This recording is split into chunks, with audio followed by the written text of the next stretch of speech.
Ezra గ్రంథము 6వ అధ్యాయము.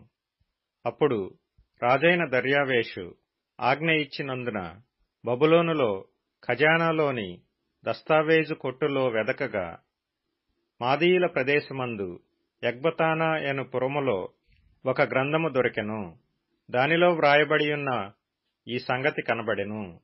రాజైన కోరెషు ఏలుబడిలో మొదటి సంవత్సరమందు అతడు యెరూషలేములో ఉండు దేవుని మందిరమును గూర్చి నిర్ణయించినది, బలులు అర్పింపదగిన స్థలముగా మందిరము కట్టింపబడవలెను.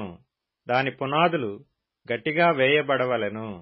దాని నిడివి 60 మూరలను, దాని వెడల్పు 60 మూరలను ఉండవలెను. 3 వరుసలు గొప్ప రాళ్ల చేతను, ఒక వరుస క్రొత్త మ్రానుల చేతను కట్టింపబడవలెను. దాని వ్రయమును రాజు యొక్క ఖజానాలో నుండి ఇయ్యవలెను.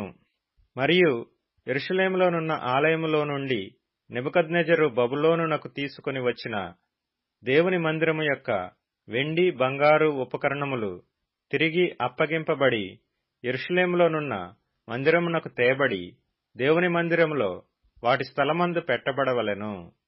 కావున రాజైన దర్యావేషు ఈలాగు సెలవిచ్చెను: నది అవతల అధికారి అయిన తత్తెనై అను నీవును, షతర్బోజ్నెయు అను నీవును, నది అవతల మీతో కూడానున్న అపర్శకాయులను యూదుల జోలికి పోక దేవుని మందిరపు పని జరగనిచ్చి వారి అధికారిని పెద్దలను దేవుని మందిరమును దాని స్థలమందు కట్టింపనీయుడి. మరియు దేవుని మందిరమును కట్టించున్నట్లుగా యూదుల యొక్క పెద్దలకు మీరు చేయవలసిన సహాయమును గూర్చి మేము నిర్ణయించినదేమనగా, రాజు యొక్క సొమ్ములో నుండి, అనగా నది అవతల నుండి వచ్చిన పన్నులో నుండి వారు చేయు పని నిమిత్తము తడవు ఏమాత్రమునూ చేయక వారి వ్రయమునకు కావలసిన దాని ఇయ్యవలెను.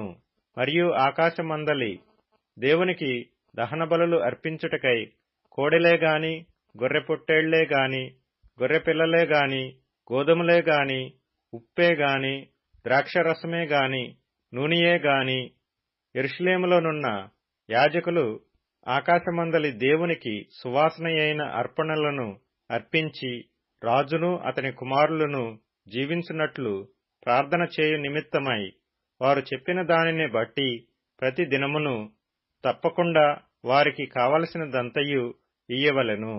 ఇంకనూ మేము నిర్ణయించినదేమనగా, ఎవడైనను ఈ ఆజ్ఞను భంగపరిచిన ఎడల వాని ఇంటి వెన్నుగాడి ఊడదీయబడి నిలువనెత్తబడి దానిమీద వాడు ఉరితీయింపబడును. ఆ తప్పును బట్టి వాని ఇల్లు పెంటరాసి చేయబడును. ఏ రాజులేగాని ఏ జనులేగాని ఈ ఆజ్ఞను భంగపరచి యెరూషలేములోనున్న దేవుని మందిరమును నశింపజేయుటకై చెయ్యి చాపిన ఎడల తన నామమును అక్కడ ఉంచిన దేవుడు వారిని నశింపజేయును. దర్యావేషు అను నేనే ఈ ఆజ్ఞ ఇచ్చితిని. మరియు అది అతివేగముగా జరగవలెనని వ్రాయించి అతడు తాకీదుగా పంపించెను.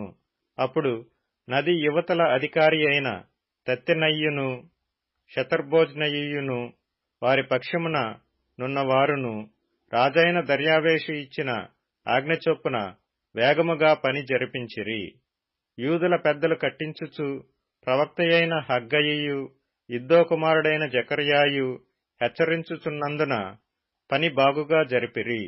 ఈ ప్రకారము ఇశ్రాయేలీల దేవుని ఆజ్ఞననుసరించి వారు కట్టించుచు కోరెషు, దర్యావేషు, అర్తహషస్త అను పారసీక దేశపు రాజుల ఆజ్ఞ చొప్పున ఆ పని సమాప్తి చేసిరి.